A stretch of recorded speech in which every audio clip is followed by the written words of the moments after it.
Magandang umaga sa lahat ng ating mga taga-subaybay. Magpapatuloy tayo sa ating talakayan about sa tulip doctrine ng Calvinism. So alam naman natin ang doktrina na to. Kailangan nating talakayin sa ating YT channel kasi nga ang Ka-Brother TV, design talaga yon para i-expose ang paniniwala ng Calvinism and then magbigay tayo ng opinion sa politika. So ngayon, saka na natin pag-usapan ang tungkol sa politics sa Mayo pa, malayo pa. May 2 buwan pa, siguro sa April, doon tayo papasok sa politika na mas mainit na talakayan. Sa ngayon, ano na muna tayo? Doktrina about Calvinism, kaligtasan sa Biblia. So ngayon, tatalakayin natin patuloy ang tulip doctrine ng Calvinism. Nasa L na tayo. Limited atonement. Ayon sa aral ng Calvinism, ang limited atonement is ganito: both moderate and extreme Calvinism. Ang kanilang paniniwala, ang Diyos in the person of Jesus Christ namatay lang sa cross of Calvary para lang sa mga pinili. So pag sinabi mong Calvinism, Calvinist, isa lang ibig sabihin nun, na ang doktrina ng redemption, ang pagkamatay ni Kristo sa krus, hindi yun para sa lahat, kundi para lang sa mga elected few na pinili ng Diyos sa kaligtasan. So napaka-useless ayon sa kanila na si Kristo namatay para sa lahat, pagkatapos, hindi naman pala lahat maligtas. So ang tendency, naniniwala ang Calvinism na sayang ang dugo ni Kristo na namatay siya para sa lahat, pagkatapos, hindi naman pala lahat naligtas. Nasayangan sila.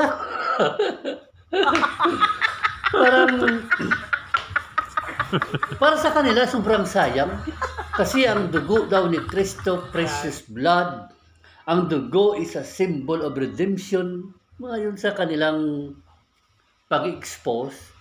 Kaya dapat every drops of blood na lumabas sa katawan ni Kristo sa cross of Calvary may presyo, may value. So kung ang dugo ni Kristo lumabas sa kanyang katawan in the form of suffering, tapos hindi naman pala lahat naligtas, sayang ang dugo ni Kristo. Yun ay ayon sa aral ng Calvinism. Naghinayang sila. Sa bagay, kung titignan mo, parang by logic, parang nakakasaya nga talaga. Kasi biro mo, namatay ka sa lahat, tapos yun pala hindi naman maligtas ang lahat, nasayang, parang sayang, di ba? Yan ay logical, pero pagdating sa biblical, mali.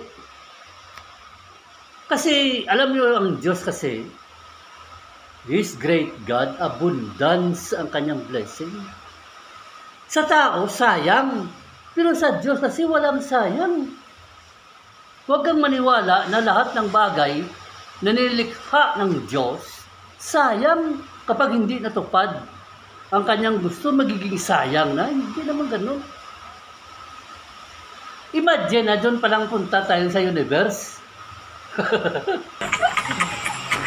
Doon pa lang sa kalawakan sa universe, mayroong billions of galaxies, mayroong billions of planets, billions of stars. Doon ka lang papunta sa 100 billion planet. Ang materhan ng tao, isa lang, Earth lang. Ngayon, kung papasukin mo ang isipin na sayang, ibig mong sabihin, sa dami-daming nilikha ng Diyos na planeta, isang Earth lang ang pwedeng terhan ng tao. Sayang ba ang ibang planet? Di ba? Sayang ba ang billions of planet na nilikha ng Diyos kung Isang planeta lang naman pala mabuhay ang tao, Earth pa, yun lang. Sa tingin mo sayang ang mga planet na nilikha niya?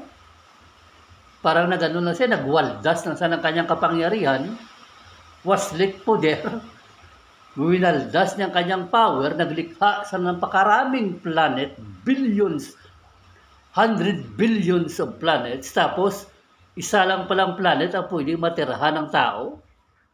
Sa tingin ng tao, sayang ang planet. Kasi nga, sa dami ba naman ng planet, Earth, isa lang pwede namang tirahan, maraming planet, pero bakit Earth lang pwede matirahan? Sa tingin ng tao, sayang na power yan. Pero sa Diyos, walang sayang. Ito pang isa. Punta ka sa bundok, mayroong mga falls dyan. Yung tubig, tuburan. Makita mo sa gilid, maraming tubig na lumalabas. May umiinom, mayroon din namang hindi umiinom. Pero biro mo within 24 hours na ang tubig dyan napunta lang sa lupa, papunta sa dagat, sayang ba? Tonelada araw-araw lumalabas na tubig sa falls. Nang iba'y sayang napunta lang sa kanal, papunta doon sa dagat. Dahil ba hindi uminom ang tao doon? Namatay siya sa uhaw, sayang ang tubig? Hindi naman sayang ang tubig. Yan ang abundance ng blessing ni Lord. Walang sayang sa Kanya. Sa Kanyang part, hindi yun sayang. Kasi nga, great God siya, makapangyarihan siya na Diyos. Magagawa niyang lahat ng gusto niya. Walang sayang sa Kanya. Marahil sa tao, sa tingin ng tao, sayang yung tubig na falls. Kasi nga, ang tuburan dyan, toniladang lumalabas araw-araw, 24/7 pa. Tapos, kumukuha ka lang araw-araw ng 2 balde, napakarami ng tubig, sa tingin mo sayang.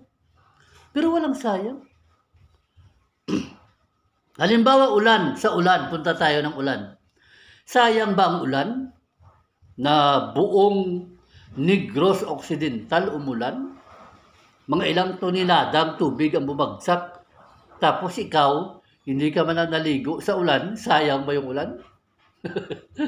Dahil hindi ka nabasa ng ulan? Walang sayang. Yung blessing kasi yun. Lalo na yung araw. Sumikat ang araw sa silangan, palubog sa kanluran.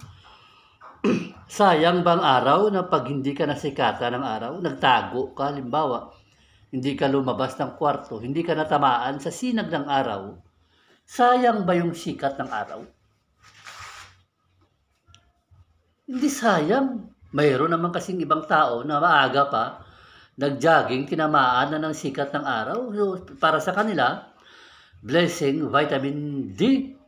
Pero sa'yo, wala kang nakatanggap na vitamin D sa sikat ng araw kasi hindi ka naman nagpasinag sa araw.